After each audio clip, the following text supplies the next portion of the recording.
సూర్యాపేట జిల్లాలో Kodad sub division పరిధిలో రైతుల బావులపై, వాగులపై, చెరువులపై వ్యవసాయ నీటి అవసరాల కోసం ఏర్పాటు చేసుకున్న మోటార్లు మరియు మోటార్ కాపర్ వైర్ దొంగతనాలు చేస్తున్నారన్న సమాచారంతో పోలీస్ సిబ్బంది అప్రమత్తమై నిఘా ఏర్పాటు చేశారు. ఈ నెల 26వ తేదీన గరిడేపల్లి పోలీసులు వాహనాలు తనిఖీ చేస్తుండగా ద్విచక్ర వాహనంపై ఇద్దరు వ్యక్తులు అనుమానాస్పదంగా ఉండగా వారిని అదుపులోకి తీసుకుని విచారించారు.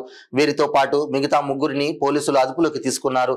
వీరంతా పాత నేరస్తులని, వీరి వద్ద నుండి 26 కేసుల్లో 4.34 లక్షల రూపాయల విలువ గల 31 మోటార్లు, 135 మోటార్ల నుంచి దొంగలించిన కాపర్ వైర్ అమ్మగా వచ్చిన 10 లక్షల నగదు సీజ్ చేసి ఒక ఆటో, 3 బైకులు, సెల్ ఫోన్లు స్వాధీనం చేసుకుని 5 నిందితులను అరెస్ట్ చేసి రిమాండ్కు తరలించినట్లు జిల్లా ఎస్పీ సన్ప్రీత్ సింగ్ తెలిపారు.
అవార్డ్స్ చెప్పింది కదా, కామన్ కదా అది.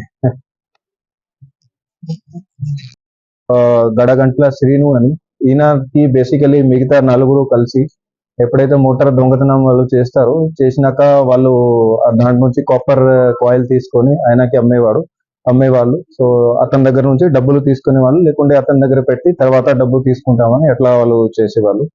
సో ఇట్లా చేస్తే మనకి ఇప్పుడు 6 పోలీస్ స్టేషన్ లో వేరే వేరే రకాల ఇప్పుడు 26 కేసులు రిపోర్ట్ అయినాయి. ఒక కేసులో 10 మోటార్లు అట్లా ఇవి రిపోర్ట్ అయినాయి. సో టోటల్ చూస్తే మనకి 166 మోటార్స్ వరకు పోయినట్టు, అవన్నీ కూడా డిటెక్ట్ అయినట్టు అయింది. సో టోటల్ ఇది సొమ్ము మనం వర్త్ చూస్తే 14.35 lakhs వరకు మనం ఇప్పుడు రికవర్ చేసినాము. సో దీంట్లో కొంత క్యాష్ ఉంది, 10 లక్షల వరకు క్యాష్ రికవరీ అయింది. అది ఇప్పుడు వాళ్ళు అమ్మిన కాపర్ కాయిల్ అమ్మిన తర్వాత క్యాష్ కి కన్వర్ట్ చేశారు. మిగతా 4.34 lakhs అంటే 31 మోటార్స్ ఉన్నాయి, వాటికి విలువ మొత్తం 4.34 lakhs అనేది ఉంది. ఇవి కాక వాళ్ళ దగ్గర నుంచి 3 బైక్స్, అట్లాగే కొన్ని సెల్ ఫోన్స్, 1 ఆటో ఏదైతే ఇది అఫెన్స్ లో వాడినారో అవి కూడా అంతా కూడా సీజ్ చేయడం జరిగింది. సో వీళ్ళని ఇప్పుడు పట్టుకునేటప్పుడు వీళ్ళందరూ కూడా ఇది అఫెన్సెస్ ఇది చెప్పారు. ఫస్ట్ మనకి నిన్న వెహికల్ చెకింగ్ చేస్తున్నప్పుడు 2 దొరికారు. తర్వాత కొంచెం ఇంటరోగేషన్ చేస్తే, మళ్ళీ ఇన్వెస్టిగేషన్ చేస్తే మిగతా 2 గురించి కూడా ఇన్ఫర్మేషన్ వచ్చింది. అట్లా మనం ఇప్పుడు 5 పట్టుకోవడం జరిగింది. దీంట్లో 3 పాత నేర చరిత్ర కూడా ఉంది. ఎవరైతే A1 అని ఉన్నాడో అతని మీద ఇంతకుముందు ఎక్సైజ్ యాక్ట్ లో కేసు రిజిస్టర్ అయింది. అది ఎన్టీఆర్ జిల్లాలోనే వత్సవై పోలీస్ స్టేషన్ లో. అట్లాగే ఎవరైతే A3 ఉన్నాడో ఇతని మీద ఒకటి మర్డర్ కేసు ఉండే, చాలా పాతది, 2012 మర్డర్ కేసు ఉంది. అది దాంట్లో కూడా ఇప్పుడు విచారణ చేస్తున్నాము. ఆ కేసులో ఏమేమైంది, మరి ఇలా బయటికి వచ్చిందా, బెయిల్కి వచ్చిందా, అది కూడా విచారణ చేస్తున్నాము. అట్లాగే A5 ఎవరైతే ఉన్నాడో ఇతని మీద పాతది దొంగతనం కేసు ఉంది. అట్లాగే ఒకటి PDS రైస్ సరఫరా చేస్తున్నట్టు అది కూడా కేసు ఉంది. ఇవి 2 కూడా మట్టంపల్లి PS సంబంధించినవి. సో వీళ్ళది నేర చరిత్రలో ఏదైతే కేసెస్ ఉన్నాయో వాటిలో కూడా స్టేటస్ ఇప్పుడు ఎంక్వైరీ చేస్తున్నాము. దాంట్లో ఏమేమి ఇన్వెస్టిగేషన్ చేయడం జరిగింది. అట్లాగే కేసులో మన టీం చాలా మంచి వర్క్ చేశారు. ఇంతకుముందు చెప్పినట్టుగా దాదాపు 40-45 డేస్ నుంచి వాళ్ళు కంటిన్యూగా హార్డ్ వర్క్ చేస్తున్నారు. వాళ్ళకి ఇప్పుడు సన్మానిస్తున్నాము. దీంట్లో బేసికల్ గా మన హుజూర్ నగర్ సర్కిల్ సిఐ చర్మండర్ రాజు, ఆయన ఆధ్వర్యంలోనే అంతా చేయడం జరిగింది.